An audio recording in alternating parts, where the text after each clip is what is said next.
I think we can talk about the effect of Jimmy Dore's argumentative style on this discourse. Well, it's not an argumentative style. Okay. It's not, I don't mind his style. I think that when you put out and make the argument over and over again that she's a sellout and they're a fraud, I think that does damage. We can and we should talk about that, but that's different than making an argument for why force the vote is good or bad. And if you're asking why I didn't support it, that's why. Because I didn't want to associate myself with a attack. So that's honest. That's honest. So you're not saying that you actually think that force the vote was an effective strategy or a bad idea. You didn't like that it was associated with Jimmy Dore. I thought, like I've said this 3 times on this, and I thought it was a middling idea. When I found out that they were leveraging other stuff that I thought had more material benefit and not. But it doesn't have more material benefit because they could have asked at least for you to get rid of all you and I have a disagreement.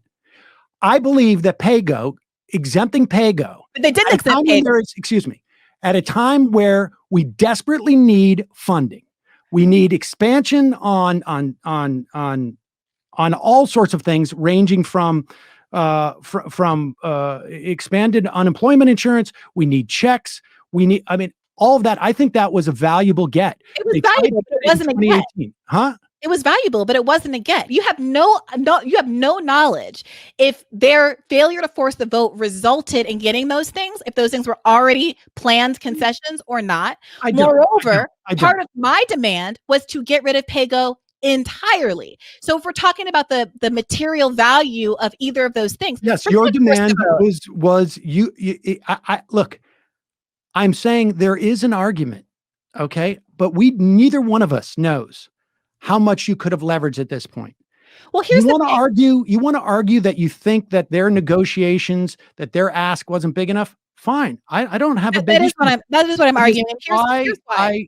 But as to why I wanted to distance myself as fast as I could, because I'm not going to be part of a project that disempowers for what I think is a highly speculative tactic that I think is dubious, frankly. But again, I was perfectly willing to just let 1,000 flowers bloom. Like you said, there was no strategy on my part to go like, I'm going to support this so that Bree signs on to it, for instance, and then I'm going to pull the rug out. No, it was and to say that Jimmy's not associated with force the vote.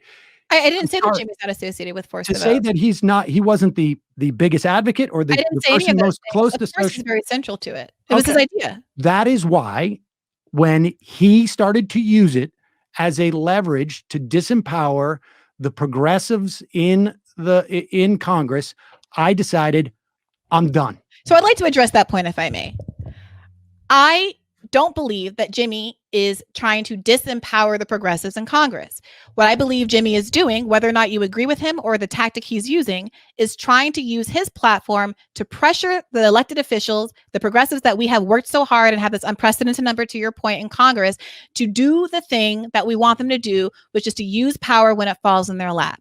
Now, in this instance, we didn't need to get a majority of progressives in Congress to enact the plan. That was the whole spark and magic of it. That with a very small number of people. Well, let's take that first premise, though. Take the first premise that you made, the assertion that you don't think Jimmy's agenda is to disempower progressives. Sam, I'm sorry. Which way is this going to go? I feel like I'm in the middle of a point. I feel like I've been letting you.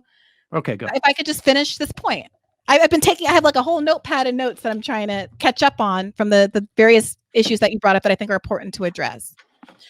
Jimmy's perspective, if I don't want to speak for him, but it seems obvious to me what he's doing is to be the farthest, angriest version of the left, to create political pressure on progressives to do what they said they were going to do when they ran for office. One of those, AOC in particular, since she's come under focus, said that she wanted to oust Pelosi. She complained just this past January, a year ago now, that it was regrettable that the Democratic Party was so moderate, so to the right, that we couldn't even get a floor vote on Medicare for all. That's almost a direct quote.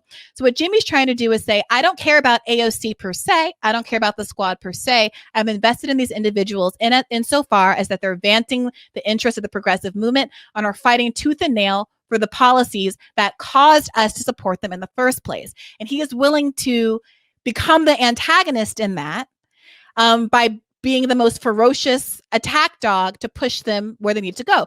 If AOC were to say, hey, this is my plan for Medicare for all, and demonstrate a fighting spirit, there's no one in this world, I think, who would imagine that Jimmy Dore would just randomly keep antagonizing her for no reason. No, doesn't have a vendetta out against AOC. Whether or not I think that his approach is most useful is a different question. But he doesn't have a vendetta out against AOC because he hates her or something. It's because he simply wants her to conform with her own campaign promises.